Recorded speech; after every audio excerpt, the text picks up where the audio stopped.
that a new camera, Josh? It's an old camera that I got a new plug for. It's beautiful. Thank you. It's a big chunker. Yeah, I What like is it. that? Those are nice. Those are for streaming, aren't they? It's a black magic camera with a screen in the back. It's the same as these, but these don't have the screens. I almost bought one of those, and then thank God the guy at the film store was like, "You don't want that. You don't know what you're doing." You could just tell from looking at me because they're complex, and he was just like, "It's you can't buy this. You don't know what you're doing. Why?" He was right because you have to get special lenses and gear for that, right? No, this one you just touch the back of the screen and it focuses on the face. Oh well, then fuck him. Yeah, he was lying to you. Why did he lie to me? He wanted you to buy a camera that makes more money on. That's exactly what happened. Yep. Well, anyway, let's get some business out of the way. I want to announce something that I'm really excited about. It's coming up uh, in Denver. And also to all of you in Denver who came out, sold out the Comedy Works. Thank you. It was an insane weekend. And I'm coming back to Denver. I'm going to be there April 19th. And it's this insane event celebrating one of my favorite holidays, Bicycle Day.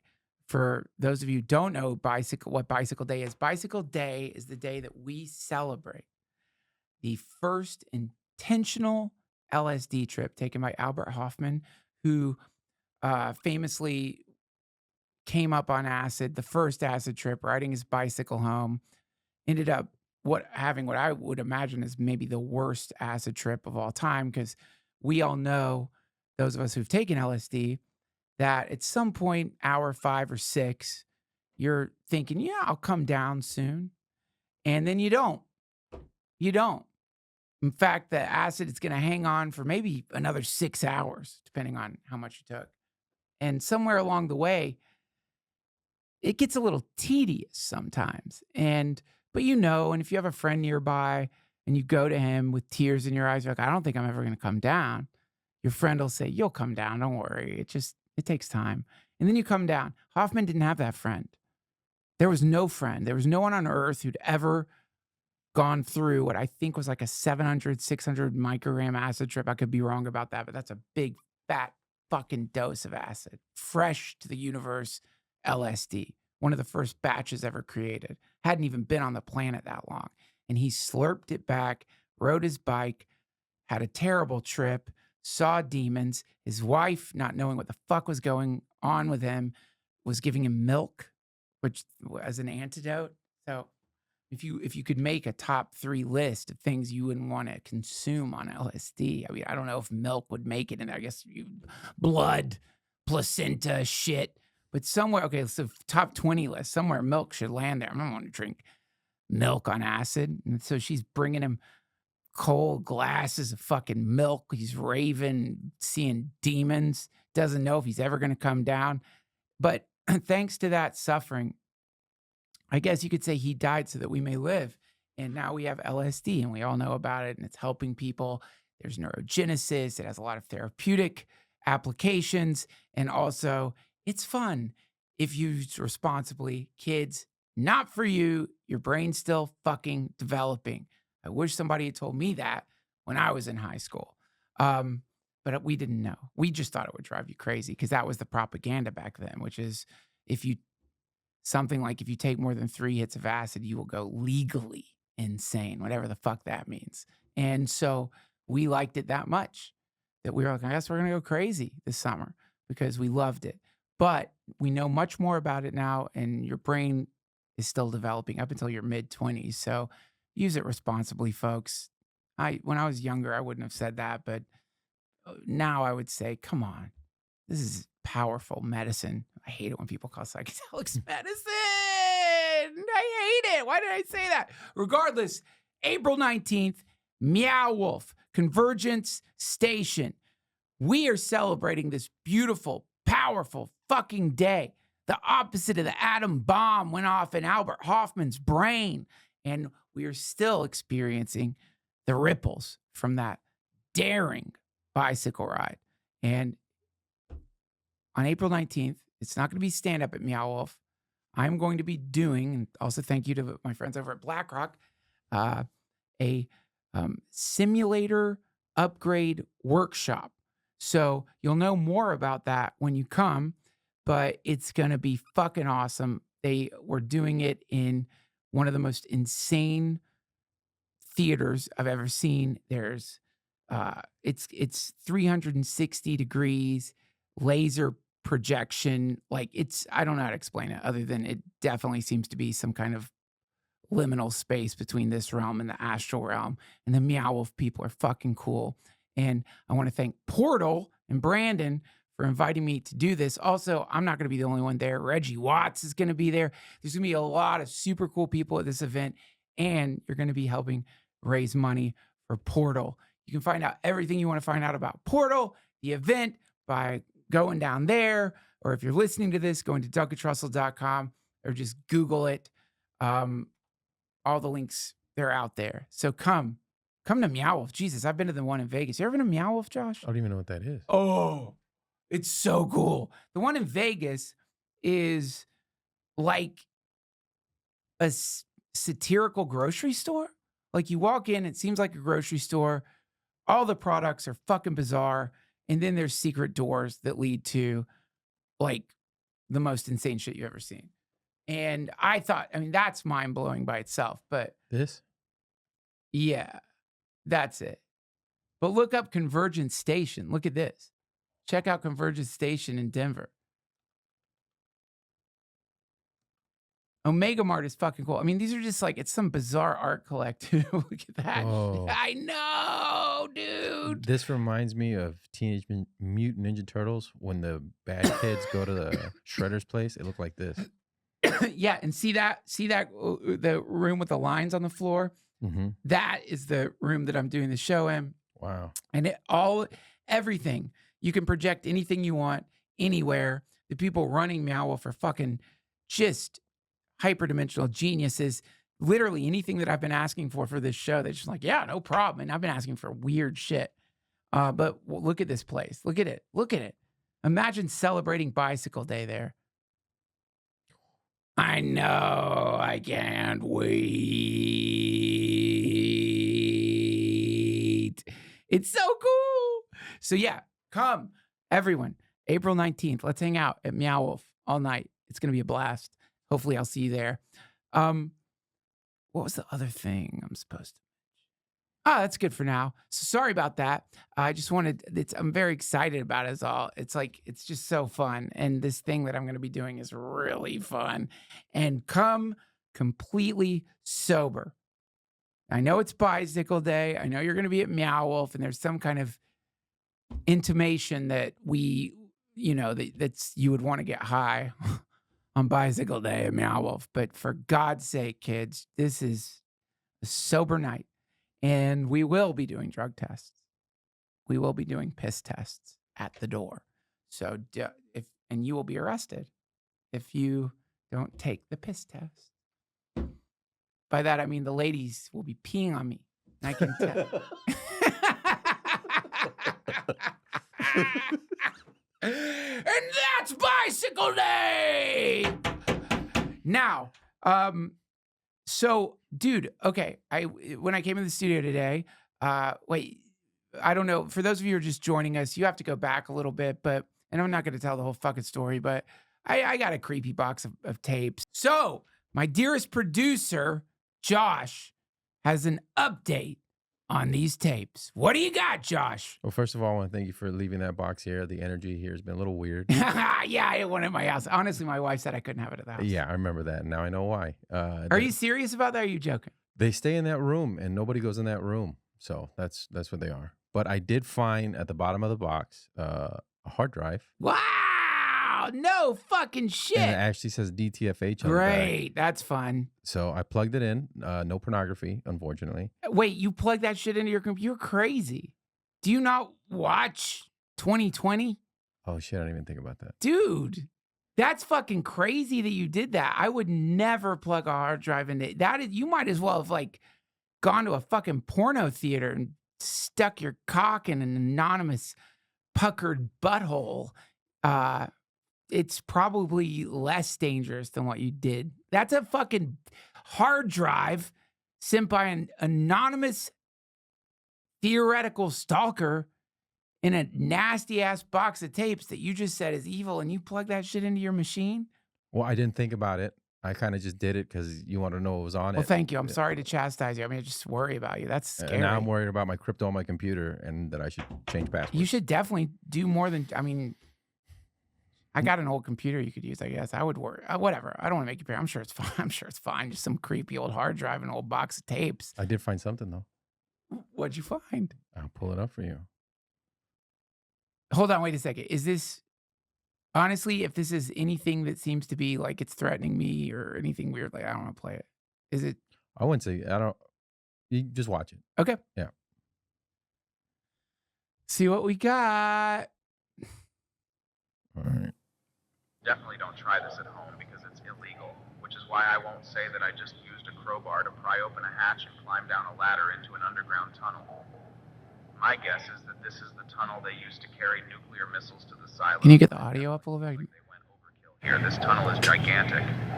Not hauling missiles gigantic, more like hauling Godzilla's gigantic. Multiple Godzillas stacked on top of each other. Your taxpayer dollars at work, folks. Speaking of your dollars, if you go to urbanexplored.com and click on the shop section, you can order the exact urban exploration toolkit I use in every episode. You'll get a crowbar, rechargeable flashlights that also function as bottle openers, and of course our Urban Explored signature hoodies that will help you hide in the shadows of wherever you may go. Just use offer code Don't Try This at Home for an extra 20% off. Sorry for the plug, but unless you want to come feed my kids, don't complain about my merch. You know who you are. Okay, let's head down the Godzilla tunnel. One thing worth noting here is that these tunnels should be filled with groundwater. But aside from a puddle here and there, this tunnel is dry as your mother's vagina before she swipes right on my Tinder profile. Okay, I'm standing in yet another room of boxes. It's been like 20 rooms filled with taped up moving boxes. Based on my impeccable research, specifically browsing a Reddit thread, this place isn't supposed to be this deep underground, and it's definitely not supposed to have working power. And it's definitely not supposed to have infinite rooms filled with boxes. Fuck it. I'll open one. Come on, let this be Eurodollars. Yay, a box of old cassette tapes, just what you would expect to find in a missile silo. Box cassette this. tapes. Can any audio files Echo Hotel. What the fuck? Echo Hotel. Echo Hotel. What the fuck, man? Wait, go back. Go back. What did it say at the end? I have no idea. But like, just go back. It sounded. Go back. It sounded like he was choking. Just play that. Play. rooms filled with taped up moving boxes? Based on my impeccable research, specifically What the browsing fuck? a Reddit thread, this place isn't supposed to be this deep underground, and it's definitely not supposed to have working power. And it's definitely not supposed to have infinite rooms filled with boxes. Fuck it. I'll open one. Come on, let this be Eurodollars. Yay, a box of old cassette tapes, just what you would expect to find in a missile silo. Box cassette tapes. Can any audio files Oh, Echo Hotel. Echo Hotel. Echo Hotel. What the fuck, man? Jesus Christ, that sucks. yeah. That was the only thing on the entire hard drive.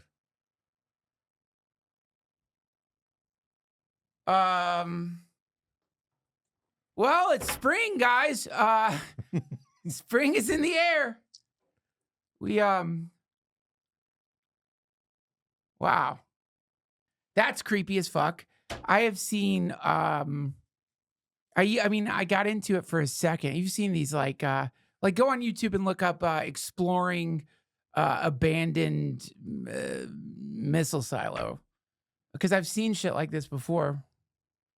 I mean, it's a whole genre of YouTube video.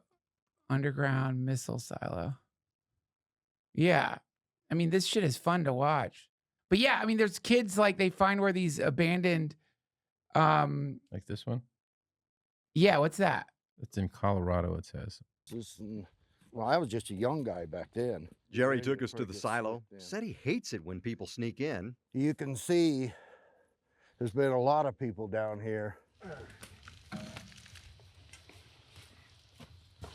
I mean, having that in your property, you might as well just Okay. like It is put up dark a in there. pizza We used a restaurant. really good flashlight to find our way around. It's full of old equipment, wires, and pipes, now covered in paint from the hundreds of graffiti Okay, artists who have okay. Go back. I've seen way better ones. This is the dude who owns the property, but I've seen like ones in Russia, like exploring underground military base, Russia. Yeah. Like, no, Why would you do that? because you're a kid. I mean, you'd do that when you were younger. I do. Hell no. You wouldn't do that when you were younger? No. I believe in ghosts, This though. would have been, someone would have been stationed here with a gun and be able to shoot anyone coming in, protect this entrance. Yeah. So like whatever that Some is huge spiders appears to there. be like some Be able to live here while also some version of this, I guess. But I guess I don't know. Look up like I don't know how we'd even find this podcast without the website. Like look up I don't know. Look up Urban Explorer tapes or something, box of tapes. He had something in his hand too. That must have been a gun. No, that's not the dude that was on that fucking door video. Yeah, that sounded like it was from the freaking 50s or something like that. It sounded like shit. Yeah.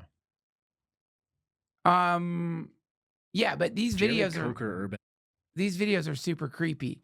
And it's like a whole like interesting like hobby, which is it has a lot of levels to it. Like one of them is like just we have all of these dead buildings in the United States and no one's allowed access to. You have, which is really crazy when you consider like how many abandoned malls there are.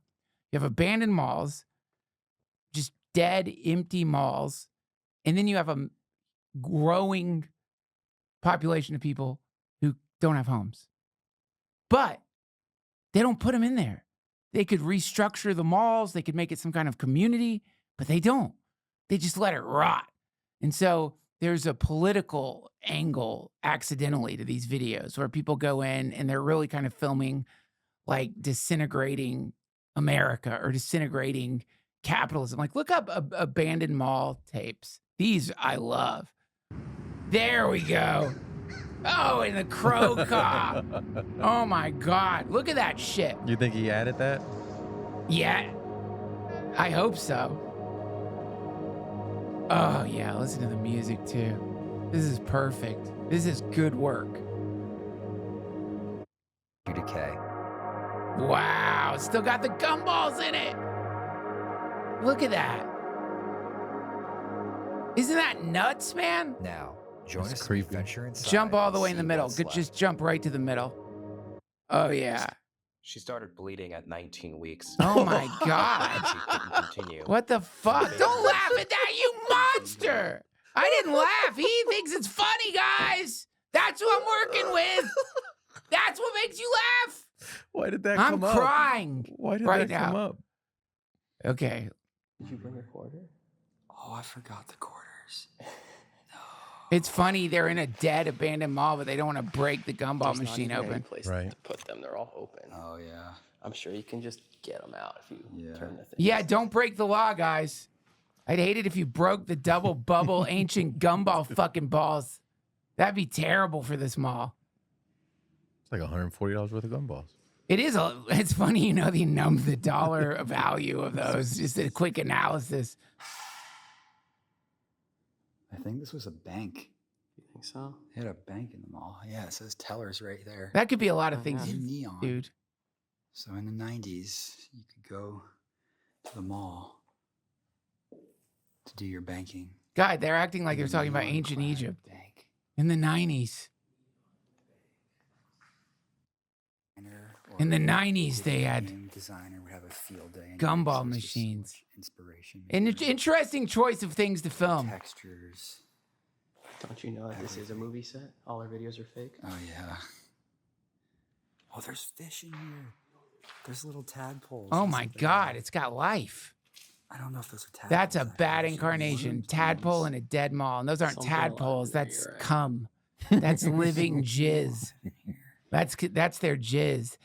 Go to that. This is somehow not as great as I thought it'd be, but you get the vibe, right? It's just like these dead malls, the urban decay, as they call it, just these ulcers on the carcass of America. No one knows what to do with them because it costs so much money to tear them down, and nobody wants to build anything there, so it just rots.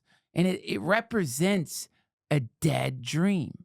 It represents someone at some point invested a shit ton of money, raised a lot of money, because malls were so incredible in the day. Yeah, Oh, I've seen it kill a town. what? I've seen it kill a Oh, town. they would kill towns. Well, yeah, because there's a place in Harjan, Texas, and you walk into that mall, and it's creepy because it looks nice. Nobody's in it. Nobody's in it. Just the people that work there. That's so weird. Yeah. For some reason, well, because they linger for a little bit. I've seen these on the road. Yeah. God, where is that? I'm trying to think what city it is. The club is right under a dead mall, and you're excited when you're on the road and there's a mall next to your hotel because you're like, oh, great, you inevitably have forgotten something, right? I'll just run over there, grab some socks, whatever it is you need, lube. Can't fly with lube if you have to check your bag. So you get into the mall and you realize, oh no, it's a dead mall. And just what you're saying, these eerie storefronts with one person working in them, no one's there. The whole fucking place is empty except you. And these people working there are deadened by the effect of being in a vacuous, failed mall with no one in it. Except for like crackheads. There were like crackheads wandering around and like curled up in the corners of the mall. And they're like, if I had to choose between spending a night, like let's say I don't know if they tore it down, but the Amityville house, right? That's supposedly one of the real haunted houses in the world. If I had to choose between spending the night in that place or spending the night in a dead mall, I'm going Amityville house, man. You're doing dead mall. Dead mall all the way. What do you think's going to happen in the Amityville house? What happens if I take that with me and I come back and I kill my entire family? You really think you can carry ghosts away from a place? You can carry spirits. I do believe that. Yeah. Like germs. Yes. They rub off on you. Mm-hmm. Yeah, I know what you mean. I've had that feeling before when you go to some like shitty place that you shouldn't be, and then you come back to the house and you got that kind of contaminated feeling. Mm-hmm. And then no matter what, just because you came back from a contaminated place, not like literally radioactive, but a place where like a recent murder happened or bad energy zone. And then you go back to your house and then anything could happen. Just some random event, just a creak you're not used to, something thumping around. And you're going to associate it with the place you just were, even though it probably has nothing to do with it. But just that effect, they call them hitchhikers. Are you saying that I always wanted to kill my whole family? I'm saying that's the first thing that came out of your mouth. That's true. I mean, I'm thinking like, oh, maybe there'll be like an anomalous thump. You're like, I'll probably just kill my whole family. Isn't that what happened at that house though? In the movie. Oh shit. Okay. But maybe it does happen. Look, I want a 6-pack like Ryan Reynolds. And I want a fucking 6-pack. And honestly, like I would probably do a lot of things to get that Ryan Reynolds pack. That's a haunted 6-pack. It's haunted with like passion, attraction. But yeah, I hate going into haunted houses. I do. I really don't understand the phenomena of ghost hunters who go into haunted houses, because the very best thing for the show is potentially the very worst thing for you, which is you actually find a real haunted house. It's like basically it's basically like going into a place that's been hotboxed by ghosts. Like, would you want to sit in the flatulence of your older brother? Like, and it filled up a whole house. And if you leave the house, you're going to smell like farts in the same way you're going to smell like fish if you are a fish chef somewhere. I don't know if that's a distinction with chefs, but you know what I mean. Sushi chefs come home and they smell like fish. Mm-hmm. If somebody went into a house that was filled with farts, they would go home and smell like farts. Therefore, this is science. If you go into a house where there's ghosts, you're going to come home not stinking of ghosts, but with that dark energy around you. Mm-hmm. And then your house, it's, you know what it's kind of like? Dude, this is like, you know, infidelity is fucked up on a lot of different levels. Level one, you have to deal with the fact that you're gaslighting potentially like the mother or father of your kids, right? So that sucks. So you have to, you create a weird little rift in your perception of things where you I guess push all of the fucks that you secretly do, your secret fucks. You have a little compartment in your brain where you push your secret fucks. Because if you're thinking about your secret fucks in front of your partner, they're going to see that. They can tell in your eyes. They see in your eyes that glitter, cheater's glitter. And so you can't. So you basically have to like almost create a parallel reality in your own brain, which is that I don't know who that is. That's the person who does secret fucks. And then there's the you know, you're picking up your kids, you're laughing, and you're in any time, even the vaguest tendril of just thinking about bareback in that fucking Hooters waitress in some shitty hotel comes into your mind. You got to shut it down, shut it down. So that's bad for you. It's bad for your family. That's fucked up. But then there's like more like physical dangers. And I've heard of this happening, dude. Somebody cheats. They get VD. Oof. And then all of a sudden, their wife or their husband's like, babe, why do I have herpes? And they have to be like, did you fuck somebody? Are you cheating on me? You know what I mean? That's the only option. Yeah. You have to, because really what happened is you have herpes and you gave it to your fucking husband or your wife. And so that's messed up. So that's a long way of talking about ghost contagion. When you go to a ghost house, you get VD. Yeah. And you can bring it back. And your whole family has herpes. And your whole family has fucking ghosts. Better, that's probably better than VD, but still, I mean, it's no good. When I was younger, you know, you're interested in this shit. You want to summon demons. You want to see the ghost, the specter, the spirit. You want to have the encounter with a metaphysical entity or whatever. But when you have experienced anything remotely close to that, you don't want that anymore if you're smart. It's gross. They're never happy. You ever seen a ghost? No, I've never wanted to though. It sucks. Have you seen a ghost? Yes. Where? Well, I'm sorry if I've talked about this already. Maybe there's some new people who haven't heard this story. I'll tell you, this is a real ghost encounter that I had. And up until this point, I did, you know, obviously believe in, like, I believe people when they tell me they've had this experience or that experience. But, you know, I think all of us kind of lean into skepticism to protect ourselves from that realm. It just makes you feel safe. So I'm in New Orleans. And why did I say New Orleans? Because I don't talk like that. I'm in New Orleans and I'm staying at the Omni Hotel. And I have the craziest fucking dream ever, man. And like, I have dreams all the time, but every once in a while I have like I got to write this down dream. And I always write it down. There's dreams that are very different. These are significant dreams, they seem like. Visions. So here's the dream. I'm in the Arctic. You know how dreams are. I'm in like Antarctica. All I know is there's snow everywhere, right? I'm in a tent. I'm with my girlfriend in the tent. Now, I hear a thump outside the tent. Big, loud thump. Go out there. Unzip the tent, go out.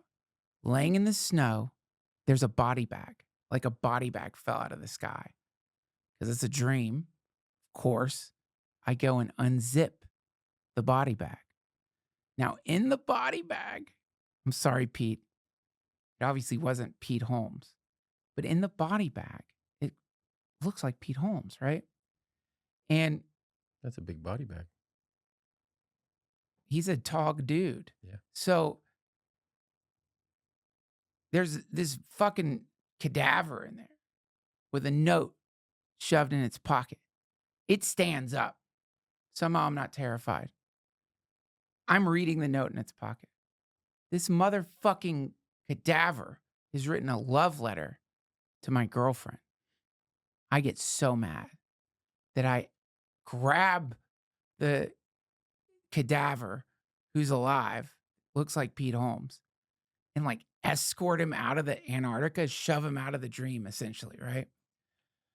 There are other parts of the dream. I wish I still had the journal because I wrote all this shit down. Like, there was another, like, when I took him out of the Antarctica, it was like I was in a record store.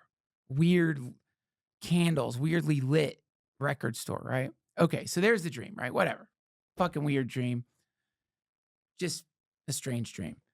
But I wrote it down. And it, you know, dreams like that, they follow you around a little bit. So I felt kind of weird that day. But that night, we're at the bar, just getting drinks, talking to the bartender. And I said to her, because it's New Orleans, you know, it's a spooky city. I'm like, do you have any ghost stories about the hotel? Just shooting the shit. She goes, you want me to tell you the one we're not supposed to tell guests? I'm like, yeah. Well, as it turns out, that hotel was the hotel that this dude who chopped up his fucking girlfriend during Hurricane Katrina jumped off of with a suicide note in his pocket. Like, what the fuck? Now, look up Hurricane Katrina murderer. Now, obviously, it doesn't look like Pete Holmes exactly. Click on the one where he's smoking right there. Look at that. That kind of like blondish hair. You know what I mean? Like, yeah, does he look exactly like Pete Holmes? Fucking no. It's the same kind of hair color, though. Now, see, look, here's the thing. This is my theory on ghosts, and specifically. And this dream informed my theory on ghosts. Because that dude jumped out of the hotel with a suicide note in his fucking pocket. He killed his fucking girlfriend, right? So here's my theory on ghosts or paranormal experiences. Player pianos. So player piano, you stick the same sheet music into a player piano. It's that shit that has the bumps in it. Tells the keys when to ding. I'm a real musician. So if I take player piano sheet music and put it into a well-tuned player piano, it's going to sound completely different than when I put player piano music in a player piano that's missing keys. Another way to put it is printer ink. You know, depending on what kind of ink you have in your printer, you might have the original data that tells the printer to print out this, but it's going to look different according to the ink in the printer. So this dream made me think that whatever the stuff is that hangs around that we call ghosts, it somehow interacts with some part of your psyche.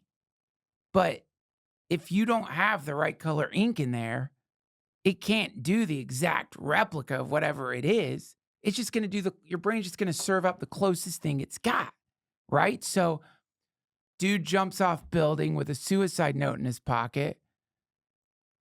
That's the thud. What? That's the thud. Right.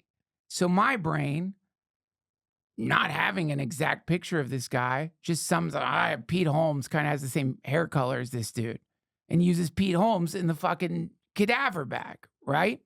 But where it gets weirder, look this shit up. Read the story about what he did with his girlfriend's body. Let's just read the story. Police said the mystery began on Tuesday when the body of Zachary Bowen was found on top of a parking garage. That's where he jumped. A suicide note in his right front pocket. That's where the fucking note was in the dream. That's where it fucking was. I did not know the story. Scroll down. According to news reports, 2 pots were sitting on the stove, one containing a woman's head and another holding her hands and feet. But where it gets really weird, dude, is where that apartment was. Where that apartment was? It was over a voodoo shop. Mm. And so I think my brain translated voodoo shop to record store. Because it's like, you know. And you said weird candles too. Yes.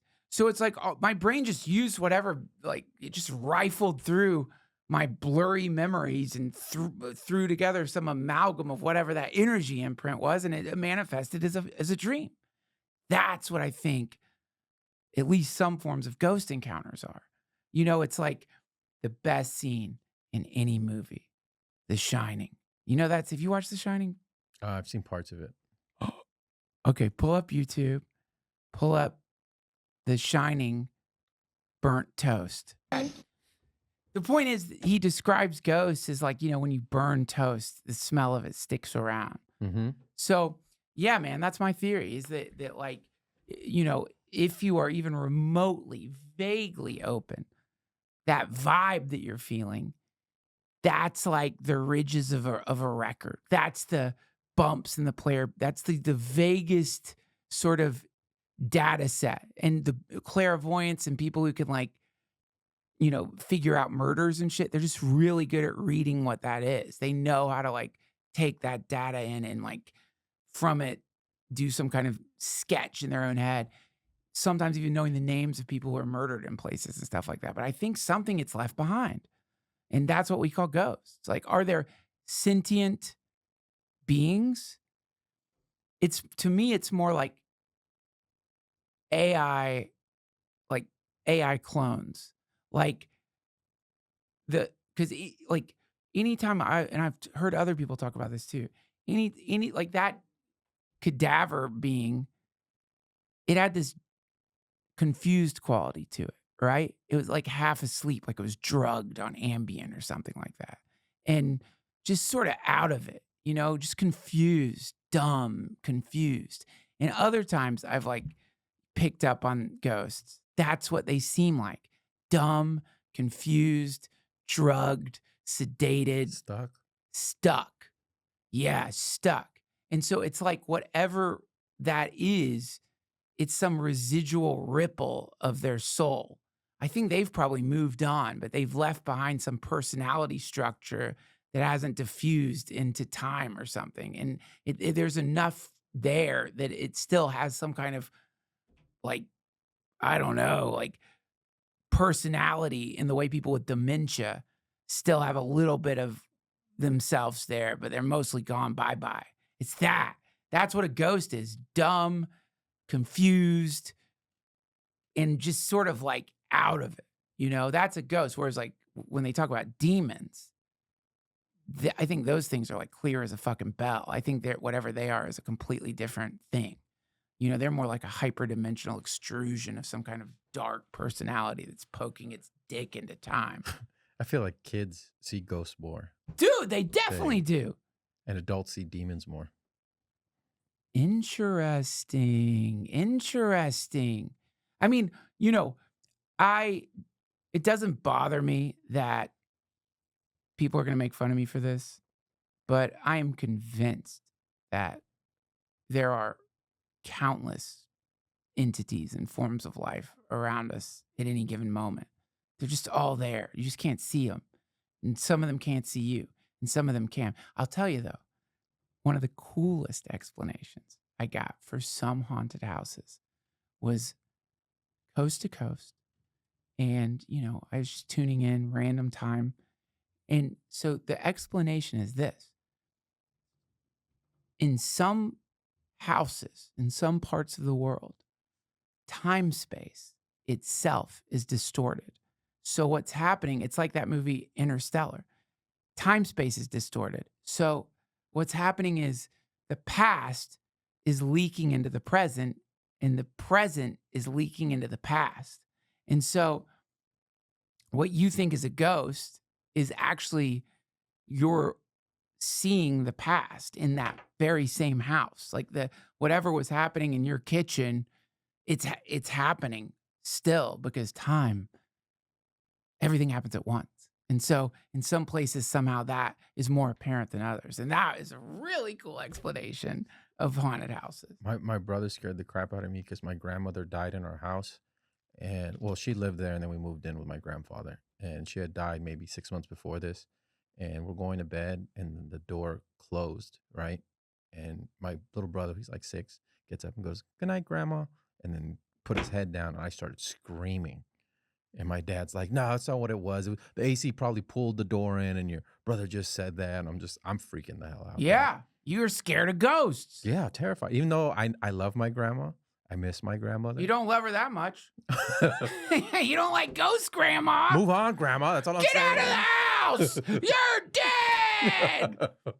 Yeah, well, I mean, the Oh, I had 2 grandmas die in that house. My other grandma died in that house too. damn, you got to keep grandmas out of the house. Yeah, I have no more grandmas. House eats grandmas. Well, blame the house. Yep. The for sure, when getting close to death, weird shit happens, man. People see things, they say weird fucking things, they see their family around them, dead relatives. Like, you know, did I ever tell you this story when I volunteered for a hospice? Mm-mm. Oh my God. When I look back at the series of decisions that led me to think I was ready to volunteer for a hospice, whatever that was just hubris. Like, you should volunteer for hospice, everyone out there. I mean, it's incredibly good work. But I How old are you? I was like in my 20s. And I just wanted to do volunteer work. I don't know what I was doing, man. I was basically a ghost, just stumbling around LA. I don't know what the fuck I was doing, man. But somehow I thought it'd be a good idea to volunteer for hospice. Now, this hospice gave a orientation for volunteers. The orientation was led by this mystical dude who had been like a multimillionaire, had gotten struck by lightning, had the near-death experience, and had been told in the other realm that his job, his life going forward, was not to be a business person, but to help people transition into the next life. So he gave up his ambition and job, and he became this, started running hospices, teaching people how to sit with dying people, all that. Totally normal seeming guy, but I just remember one of the things he said is, what's over there makes this look like a shadow. Like what's over there is way better than here. Here is I think he called it a time warp or something. It's a warp, I think is what he said it was. But which is why generally you will hear when people die, they don't want to come back. They get pushed back by some force. Sometimes their families, like, you're not done there. You're not out of school yet. It's nice to see you, but you still have to go to school. And so they come back here completely changed, transformed.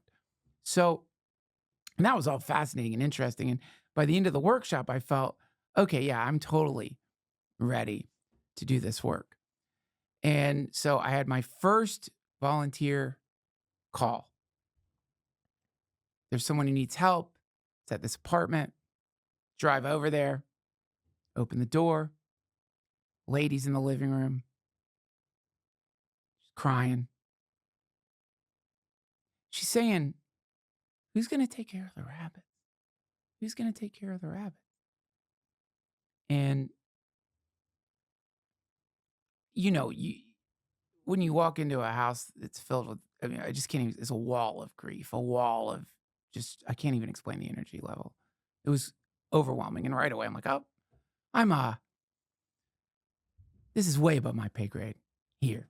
They shouldn't have sent me in. I'm the volunteer. I don't know what's happening here, but whatever the fuck the mystical ex-millionaire said was out of my brain. And then, walking out of the bedroom comes a man whose face is basically, falling off. And he goes in the kitchen, gets a slice of pizza, walks by me, waves, big smile on his face, it seemed like a smile. And that's the other thing that dying people have, is that, it's crazy the lucidity they can exhibit before, they become incapacitated completely. While all of us are freaking the fuck out, they, have started plugging into something much bigger. And Then I go in the other room. She shows me there's rabbits. I guess they had rabbits. You know, what you're looking at there is, if I had to guess, just a classic beginning relationship, maybe. You know, two people decide to move in together in an apartment. Somebody got diagnosed with brain tumors. The brain tumors somehow manifested in his face. They'd gotten rabbits probably before all the shit had happened.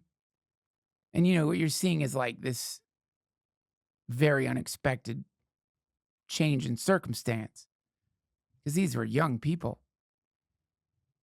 So then I get on my phone like, hey, guys, like, I don't know if you should send in the volunteer for this one. This probably need a nurse over here or something.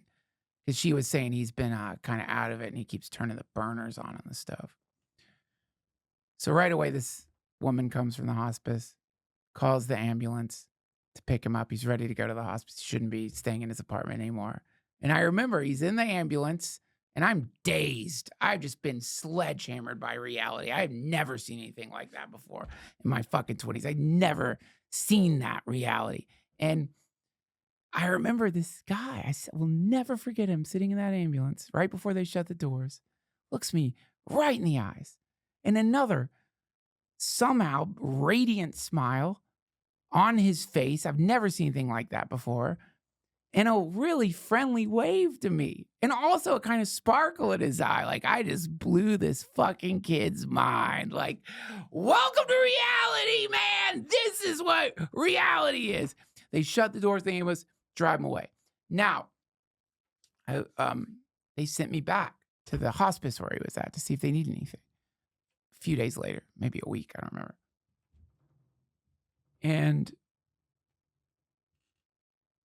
I remember at that fucking orientation, they were like, why don't you, sometimes you can offer, see if they want you to play music for them. It's weird.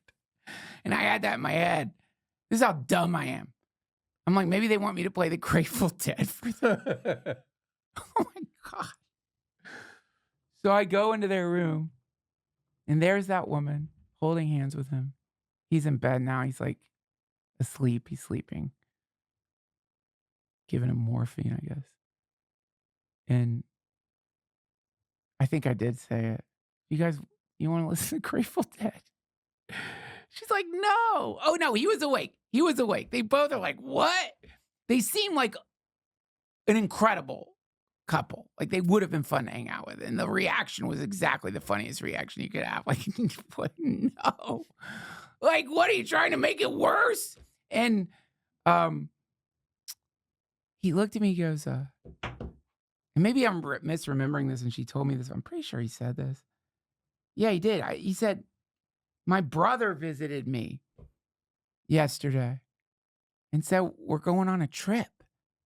And he goes, but he didn't tell me where. Asleep. And then she says to me, his brother died. Oh, dude. And then a few days later, he dropped his body. But whoa. And that encounter with family members who have passed on is very common. They just show up. Yeah, my great-grandma had dreams of my great-grandfather before she died. And she started giving all her stuff away. Oh, my God. Yeah. It's so cool. Assuming you have a good relationship with your family. Correct. But, yeah, and that's the craziest thing about it is there's all of these, like, similarities in people who are about to die. That is just wild. And the energy, you remember the energy around your grandmother? Remember what that was like? Mm-hmm. The other experience I had, and I only did a few of these. One of my favorites was I went to this lady's house because mostly I was just a messenger. I was like an errand boy. I would just pick up groceries and shit. And like I went to this one house. I don't know who it was, ex-Hollywood starlet. I knew that because like pictures of her all over the wall. Beautiful, but black and white. If I was more of a cinephile, I probably would know who it was, but I wouldn't say because that's not cool. She's laying in bed. I walk in. There was someone there. How you doing? She looks at me and goes, how does it look like I'm doing? It was awesome. She was funny too. And But the other one, You think you're gonna be one of those people like, I'm ready to die. Hurry up. Come on. me? Yeah. Well, I mean, I don't know. You never know how you're gonna face it. Like, I would have said yes to that before I had kids. But when you add the addition of kids to the equation, I think that's gonna be like really hard to say. I don't want the. I think by the time, hopefully, I'm old when I die. But when you get to a certain age, you start intuiting what's coming, and you're not quite as afraid of it. Generally, you might be, depending on your practice, your whatever your connection is with the eternity. But I think there's a sort of poignant and very difficult saying goodbye to your family Yeah. and comforting them. You don't want them to suffer. You want them to be okay more than you want you to be okay. And I think that's what happens to a lot of dying people is they become the hospice worker for their relatives. They're Yeah. calming them, comforting them. It's going to be okay. Depending on what kind of karma they have. Some people it's not an easy experience. Some people it is. It just depends. That's another thing they say in the hospice. People die as they lived. So the entire pattern of your life reemerges as you approach death. You repeat the same shit in different ways. It's like the whole thing loops one last time, but quickly. So you'll go through all your habitual patterns and stuff. And if you haven't figured out a way to overcome your reactivity, then that can show up as like a very disturbing last few days for your family. It just depends. Yeah. I had a friend that happened to where he had stage 4 cancer, but for like 4 years. So his wife was taking care of him. And towards the end, you can tell it was wearing on her, having 4 years of Yeah. almost dying. Yeah. And then he would code, but anytime he code, he wanted to come back. So it wasn't like let him go. The last time that they brought him back, he confessed to his wife of some infidelity. Ah, shit. Yeah. So I'm like, oh, he saw something. Yeah. He saw something and confessed. And then after that, it wasn't, she was pretty pissed off. It's like, damn, 4 years. After that, he was like, I'm out. After that, he was out. I ain't coming back. Yeah. Not coming back. Yeah, exactly. Hey, I cheated on you.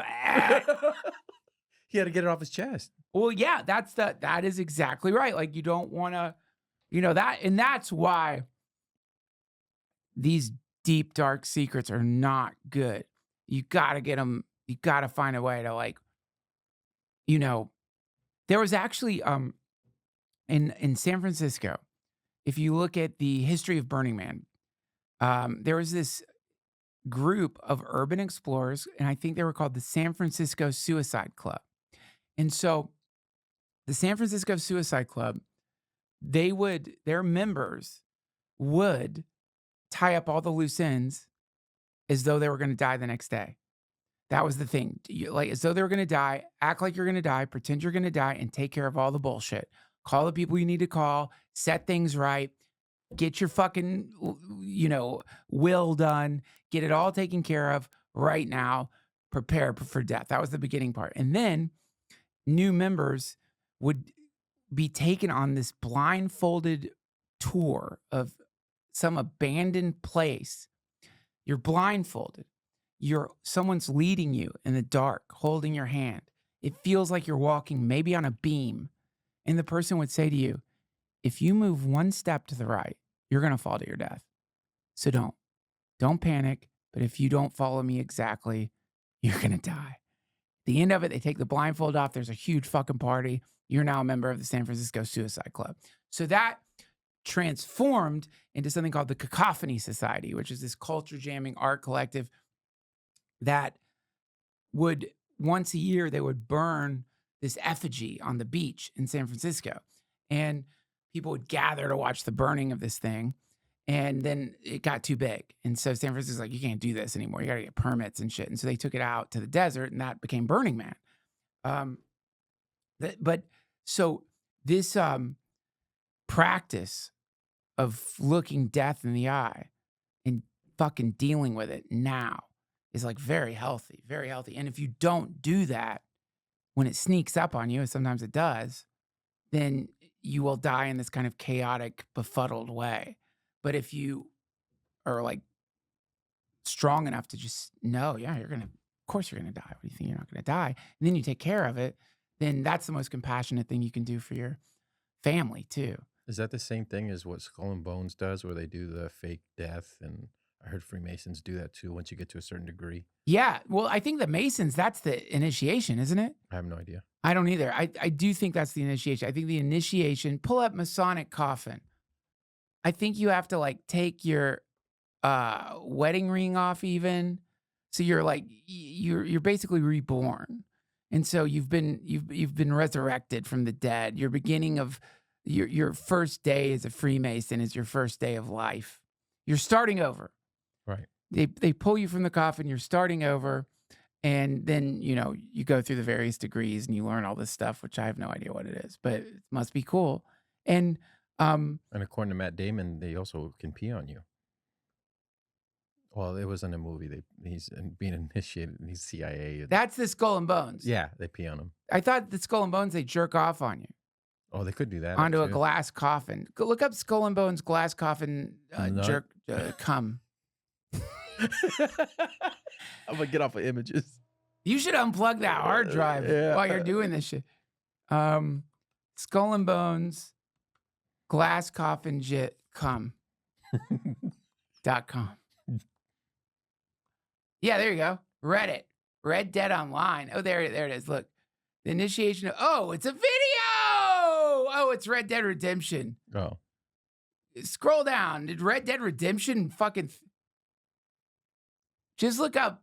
I can't believe that's the first thing that popped up is Red Dead Redemption.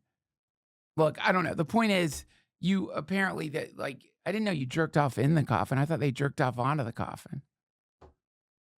There's probably meetings where they're like, guys, why don't we jerk off on the coffin? I'm tired of watching guys jerk off in the coffin. It's not fair. Why does he get to come? Yeah, but this is like in, a lot of different societies, fraternal organizations, initiatory systems. There is the descent into the underworld. This is the Eleusinian mysteries where initiates would be given some kind of psychedelic brew called kykeon, and then they would go into like a labyrinth. No one really knows what it was, but it represented the descent into the underworld.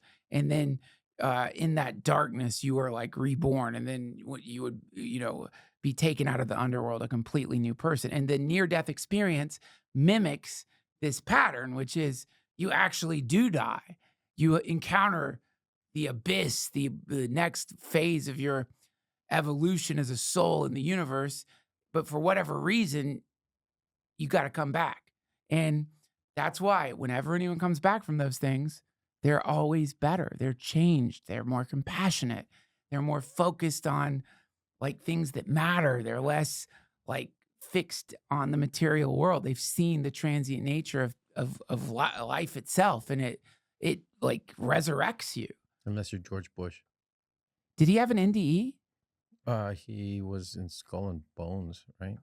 Well, yeah, that's jerking. That's way yeah, dude. I mean, look, if like laying in a coffin with dudes jerking off on you made you enlightened, I'd be the fucking Buddha. I'll just leave it at that. It doesn't work. Yeah. You got to actually have the transit. This is the hardcore psychedelic experience. This is like when someone like goes deep into psychedelics and they come back and they're changed forever for the better because they caught a glimpse of infinity. And this, whatever this bullshit we're up to here, starts seeming like a protracted game of make-believe invented by warmongers. You're over it. You're like, you're in the world, but you're not of the world, as they say. Look at Lazarus. Jesus reaches into the tomb, pulls Lazarus out. It's the moment of recognizing your entire life was the tomb.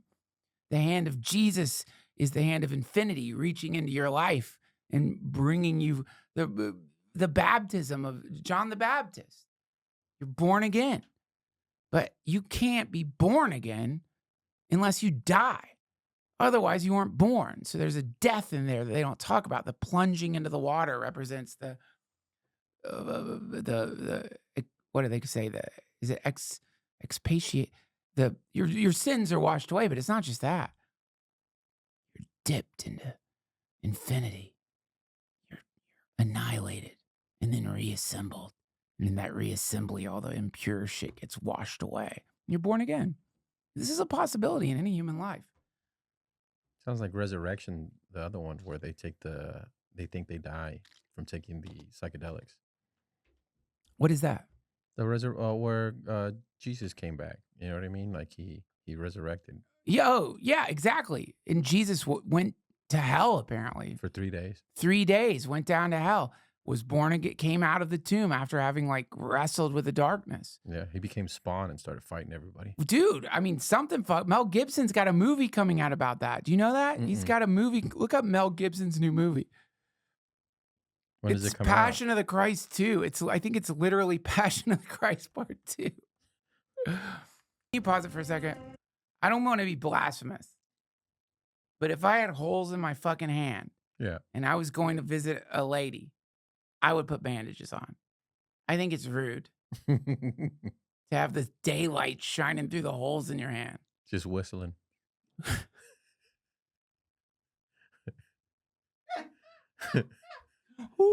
Yeah, the whole time. I would at least close them. Yeah. Or like, yeah, I don't know, man. Or gloves. They had gloves back then. Look, it's Jesus. He could do whatever he wants. Huh. I mean, look, the Passion of the Christ is a hard act to follow. It's like, I respect Mel Gibson for trying to do Passion of the Christ too. But dude, what I've gathered from that is we don't get what I thought, which is like Jesus in hell. Oh, yeah. I'm buying a ticket for Jesus in hell. I don't think I'm buying a ticket for what appears to be just like a long, like the scene that should show up after the credits roll. You know what I mean? Like, maybe it'll be good, but I mean, pull up Passion of the Christ. All right, that's enough. I remember people watching it, and it was like a bunch of people from my church and women just weeping, like crying. I was like, whoa. Well, that's good, dude. This is It what was intense. Here's what I love about, and you know, this is like a conversation that my wife and I have an ongoing dialogue about Christianity.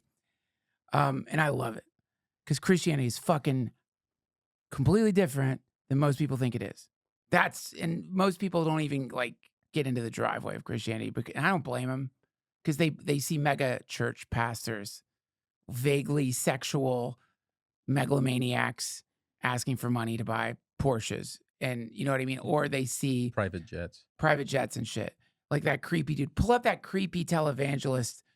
Oh my God, this is so good. I'm sure everyone's seen this, but as long as I'm showing clips, creepy televangelist confronted about jets. Yeah. You know what I'm talking about? That spooky ass dude. He did a blood sacrifice in his church. Say I did. Oh, That part. We wrestle not with flesh and blood, Okay. but principalities and powers. Can you explain what you meant And the by smile. that? So you just don't like to Dude, I mean, okay. In his defense, Mm-hmm. I can't think of a better way to describe flying commercial than being in a tube with demons. I don't mean the people. I mean the fucking stinks, the farts. You know, when you get a commercial flight farter, just like for whatever reason, people just feel like they can blast farts up in the sky.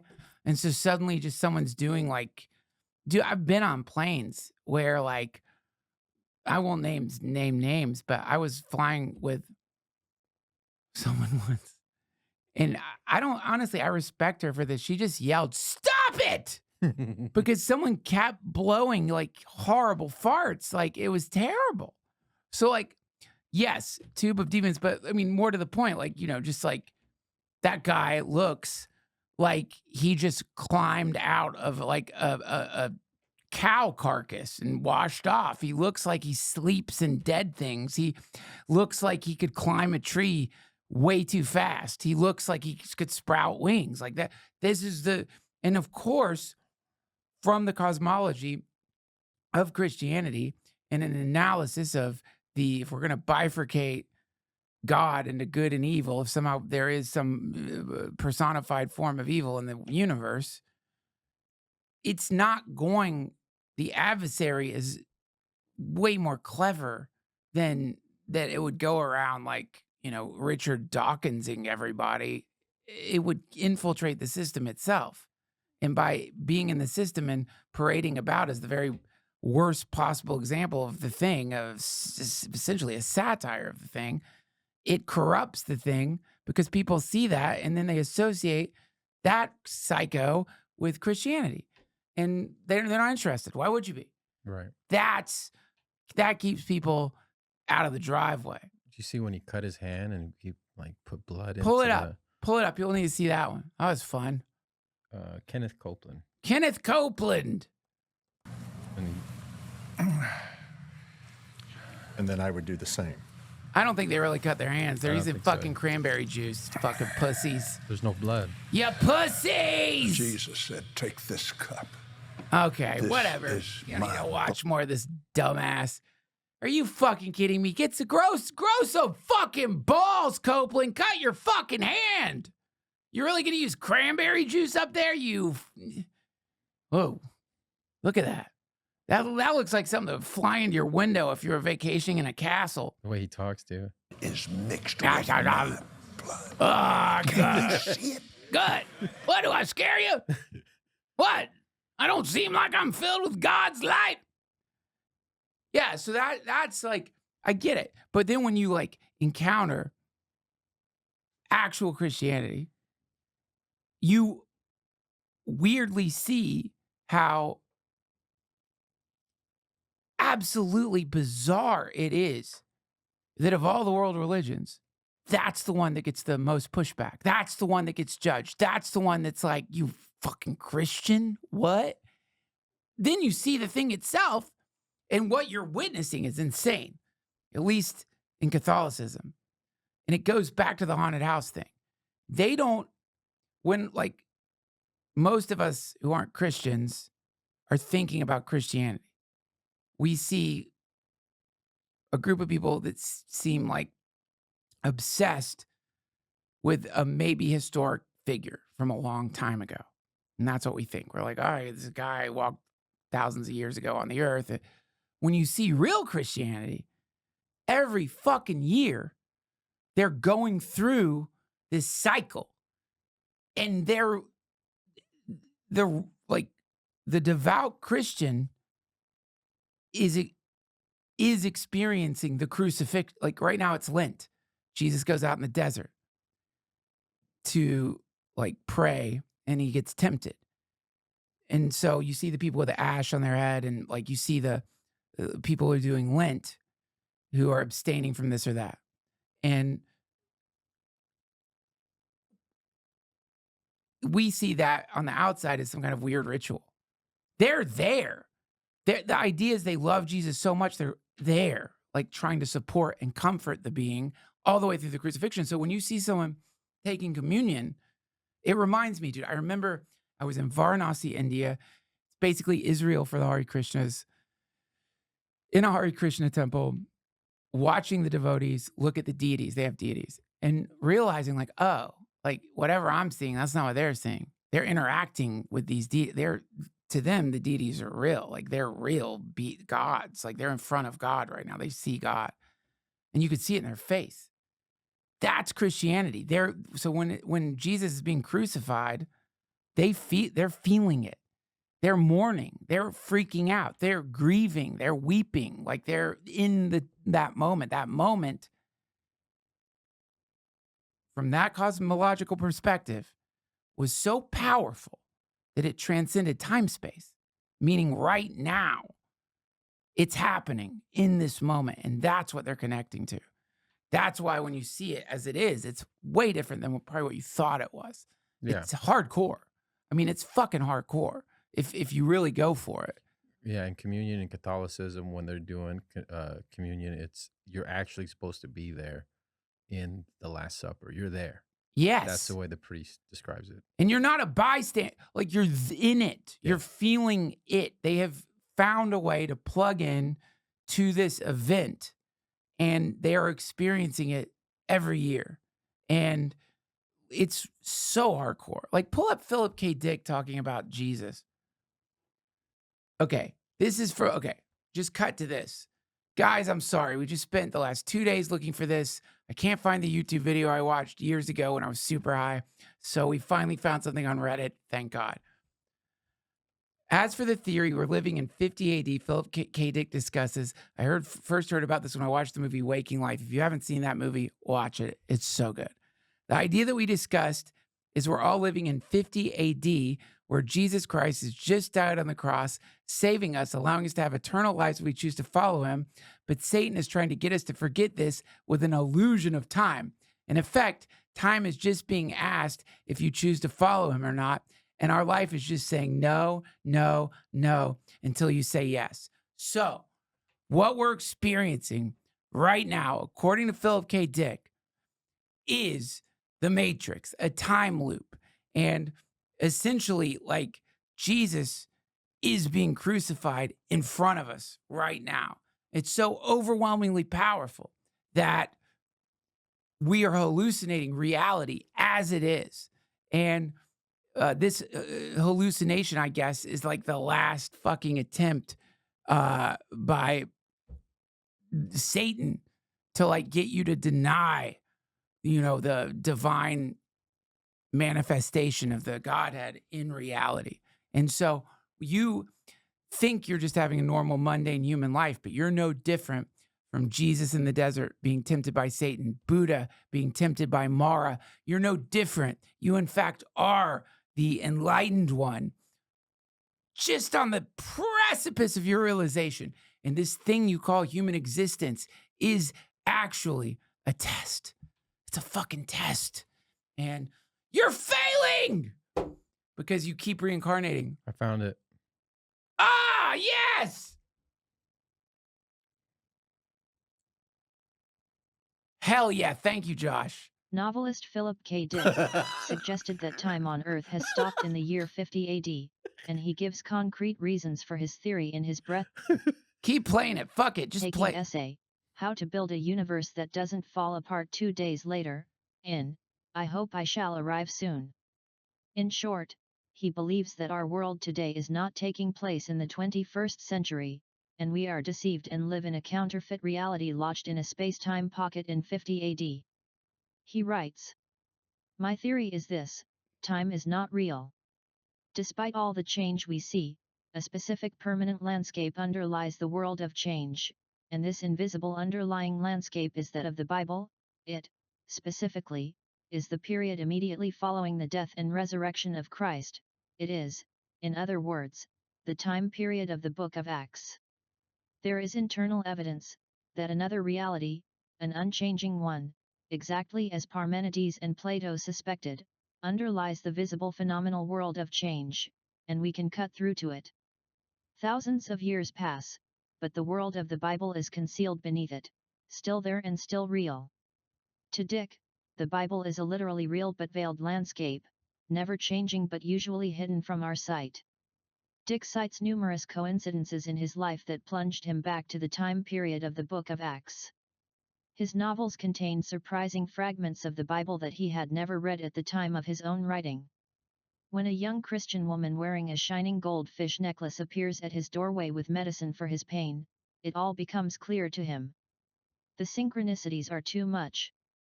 Although Dick realizes that modern scientists would scoff at his seemingly insane assertions, he promotes his odd worldview as a useful metaphor for the difficulties humans have when trying to comprehend reality. Pre-Socratic Milesian Greek philosopher Heraclitus wrote, "The nature of things is in the habit of concealing itself." Dick believes that the cosmos is not as it appears to be, and what it probably is, at its deepest level, is exactly that which the human being is at his deepest level, call it mind or soul. It is something unitary which lives and thinks, and only appears to be plural and material. According to Dick, God and the universe were both that which thought, and the thing it thought, thinker and thought together. The universe, then, is thinker and thought, and since we are part of it, we as humans are, in the final analysis, thoughts of and thinkers of those thoughts. Exactly. Perfectly said. Very clear. Easily understandable. Totally makes sense. I don't even need to explain it. You understand that. I do too. It's obvious. But that is Christianity. That's they live in that zone. And you'll never know that if you don't like explore it with your own brain. Like if you explore it with like the brain of, which is, by the way, anyone. Whenever I meet anyone who rolls their eyes at Christianity, I get it. It's like I know why you're rolling your eyes. Like, I don't blame you. You saw Copeland, or you've God help you. You were raised in a family that made you feel like you were going to hell for touching your dick. You know, all kinds of abuse and stuff. It's like, but all of that is an encounter with, you know, abuse. That's an encounter with abuse. That's an encounter with misarticulation of the Dharma. That's an encounter with, you know, the what appears to be, if you want to talk about a recurring pattern in the universe relative to Christian cosmology, a distortion, an intentional distortion that warps something that's readily available to anybody, which is the New Testament. You just pick it up, read it. It's in every fucking hotel. And nothing is stopping you from doing that. But there's some distortion field around it, which is what I find really curious. It's a very powerful distortion field. We are not compelled to look into it. And except when we are compelled to look into it, it's like it's coming from people like Copeland. But then when you meet the actual Christians, which, you know, I've been lucky enough to meet, they will say things like, don't talk about it. Like, you don't need to tell someone you're Catholic or Christian or whatever. You don't need to talk about it. Let them ask you, why do you seem so happy? And then you can talk about it. But, you know, there isn't this beating someone over the fucking head with, like, you know, sinfulness or something like that. And also the articulation of sin, which even saying it, we all hate it because of the way it was presented to us, which is usually to make you feel ashamed, right? That's the way it was, a control mechanism used to make you feel ashamed. And, you know, this is interesting because one of my kids, very young, has already figured out how powerful it is to use religion to manipulate. He just does it intuitively. He's like, Daddy, Jesus doesn't like it that you're not giving me dessert. You know what I mean? Like he already's figured it out. A lot of us experience that, which is like, you know, if you want to control somebody, tell them some invisible fucking figure is going to, like, doesn't like what they're doing. Misinterpret a fucking book and then use that to control people, and boom, anyone who's encountered that, it sucks. But the thing itself is very different from that. In fact, I would say the polar opposite of that. And the conceptualization of sin is just karma. It's a representation of the law of cause and effect. If you are a sentient being in the material universe, you must make decisions. Those decisions have a direct impact on everyone around you, on everything, whether it's a big or a little decision. And because you're not perfect, that impact is not going to be positive. There's always going to be a fragment of selfishness, confusion, something fucked up in it. No matter how much you want to help, your bullshit's going to get in there somehow, a little bit. I don't care who the fuck you are. It's going to get in there. And so that's sin. That's original sin. Original sin is like pointing out to a fish, they're wet. As long as you're making ripples in time space, you're going to create negative consequences. And the fact that you believe there's a way to swim in time, or I guess for a fish, it's like a fish who thinks that you can swim around in the ocean and not be wet. So everyone's trying to be a dry fucking fish. This is really weird to say it like that, but of course you're going to feel like an asshole all the time if you have some stupid dream that you can be perfect.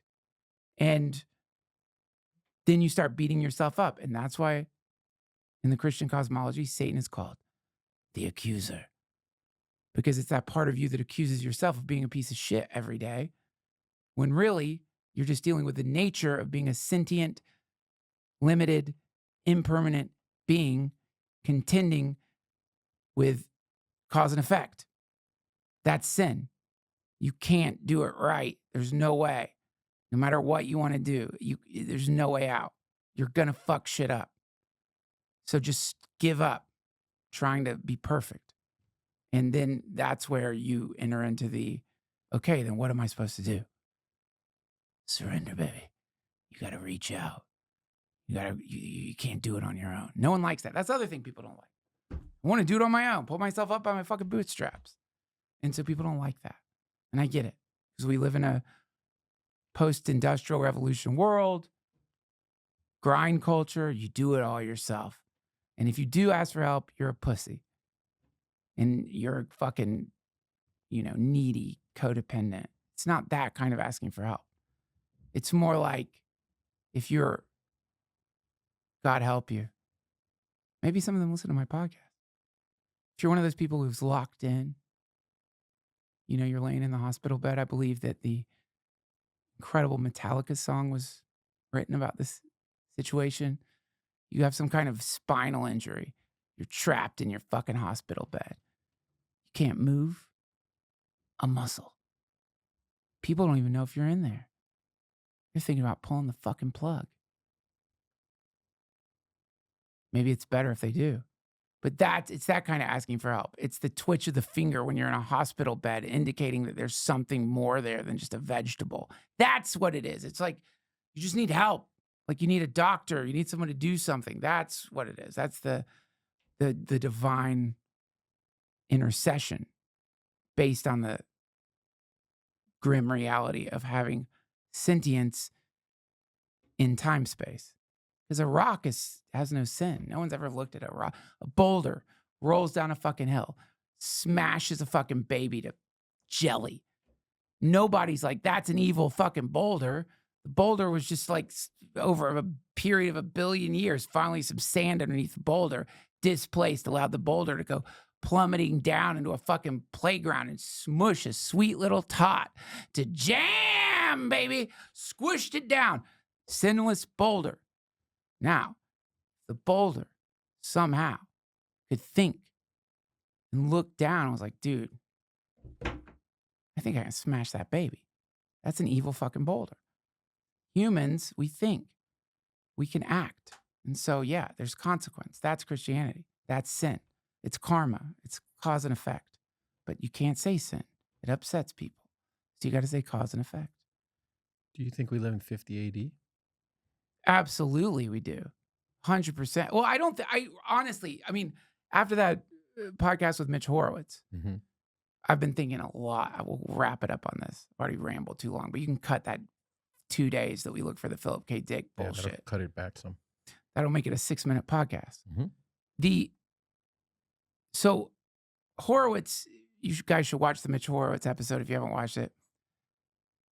Horowitz is talking about a study where apparently people were invited to take a test, memorize a bunch of words, obviously not in that order, memorize a bunch of words, take a test. They scored the test. Randomly selected a group of people who had already taken the test and invited them to continue studying for the test. Those who continued studying for the test scored higher on the test, implying time isn't the way we think it is. The time is actually it's not time's arrow. Maybe it's all happening at once. Or maybe it's a lot of different parallel universes happening simultaneously. And via decision, you connect to specific frames in various parallel universes, which produces a sense of identity, self, change. Meaning that, and this is what I'm really interested in, because I've been thinking about it a lot. And I've been doing something since actually that conversation, which is going to sound completely batshit crazy. But just playing around with that concept, because I remember reading something in Chaos Magic about how you could actually send good energy to past versions of yourself. And you could reach out to future versions of yourself that you want to be and make direct connections with those future versions of yourself to get information, help, comfort. It reminded me, you were telling me some memory trick that people do. It had a cool name where you sort of notice particular moments. What's that called? What's that called? You Being remember? present, being No. practicing gratitude. No, well, that too, but there's a way where you just sort of remind yourself to be in the moment. And then if you do that regularly, you don't have that fuzzy sense of like time going by too fast. Yeah, where you're taking I'm enjoying this hot shower because 100 years ago Even kings, whatever, didn't have these hot So you're shots. picking out these moments Right. from a general kind of blurry fuzz of many, many moments, and it solidifies your reality. Jacking off in the shower, yeah. Jacking off your friends in the shower. And so then you, instead of just doing that, this sounds nuts. And I mean, at the very least, it'll get you into the moment. But if, like right now, you could do it right now. It sounds so nuts. Right now, send good vibes back to yourself 10 seconds ago. Just try it. I know it sounds nuts. Done. Right? And now, feel it. Right now, from some point in the future, you're sending good vibes to yourself right now. And now do that. You see, you start making these bizarre connections, not just to the present moment, but to future versions of you and past versions of you. And it's weird, but it's really interesting because, like, if this shit is true, Philip K. Dick's maniac sodium pentothal vision is true, or if Horowitz's study is true, or if what the Google people are saying about their supercomputers is true, time doesn't work the way we think it is. It's not past, present, future, all happening at once. Right. That means there are onion skin layers of reality all around us that we call the future or the past, meaning the past isn't gone at all. It's still there right now, and you can connect with it. And the future, all possible timelines right now, and you could connect with them theoretically, meaning that when people have been talking and ear beating you about goals, oh, you need a goal. It sounds so boring, the goal. Work towards your goal. What that is a sort of beginning realization of actually you're not working towards your goal. You're literally connecting to that moment in the future where you've achieved the goal and pulling that moment into the present, which is drawing you into that reality. It's a whole different way of doing things. Time is always it's always the present because God gives you free will, but He knows what you're going to do, right? How is that possible? Yeah. That's because to humans we see time linear, right? But to God, everything happens at once. Right. So every decision you ever made in your life, you already made it. Right. So now your free will is just feel how you from wanna that feel about your perspective, from a emotions. hyperdimensional perspective, Yes. time is complete. Like all the miracles, synchronicities from an outside of time perspective would not seem like synchronicities or miracles at all. They would just seem as normal as the fucking wind blowing the leaves in a tree. Correct. Because we can't see that. It seems insane. How could that happen at the exact same time? I was just thinking of them and they called me. And then the thing, well, it's because you are stuck in time. You're bobbing down the river of fucking time. You're stuck in it. And there's no way for you to see past it. So that opens up the realm of magic, miracles. I'm teaching my kids magic. It's so fun. Teaching them how to like distract, to like do the thing, grab someone's attention, pull it over here, and then do something over here. Well, that's a function of the universe, except the distraction is just what we call manifested reality. There's all this shit we can't see. And so then, but yet there appears to be a pattern. That pattern shows up in the miracles and the synchronicities and such. And so If you're in tune to it. if you're in tune to it, exactly. And so if you have subscribed to Time's Arrow, the past is gone, the future ain't here yet, there's just the present. I certainly have. If you're wrong about that, then it's basically like cutting yourself off from like appendages that you can't see. You have all these extra arms and tentacles that are stretching out into all points in the future and the past, and you're not using any of them. You're just using this appendage that looks like your body.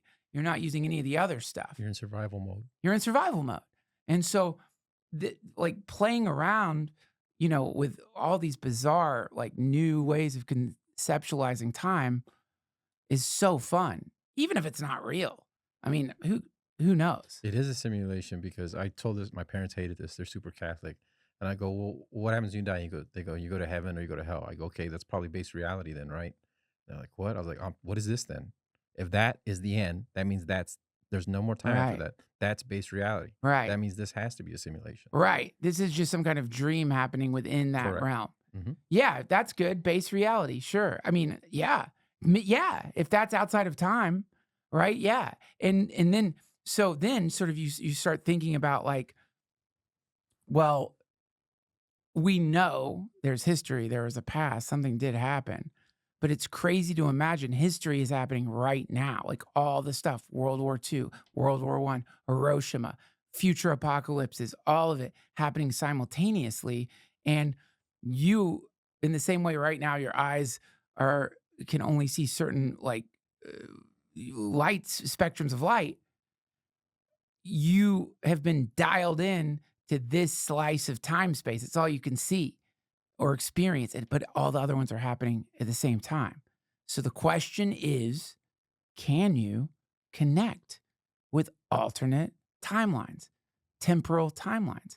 And that's what Horowitz is talking about, spooky action at a distance, quantum entanglement. Quantum entanglement flies in the fucking face of everything we understand about how fast things can go. Because something in the past instantaneously connects to something in the future, light years away, theoretically. And time and space are the same goddamn thing, right? They're intertwined.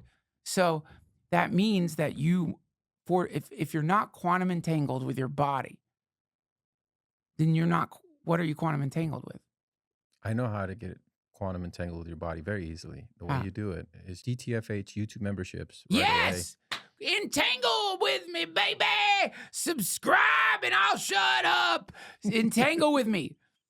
Become a member. You will get commercial-free episodes of this podcast. You will quantum entangle not just with me, but with the entire DTFH community, which has been called by the National Council of Global Geniuses the greatest community of all time. Brilliant. Mostly architects, nurses, surgeons, incredibly symmetrical, beautiful people, all aligned, entangled.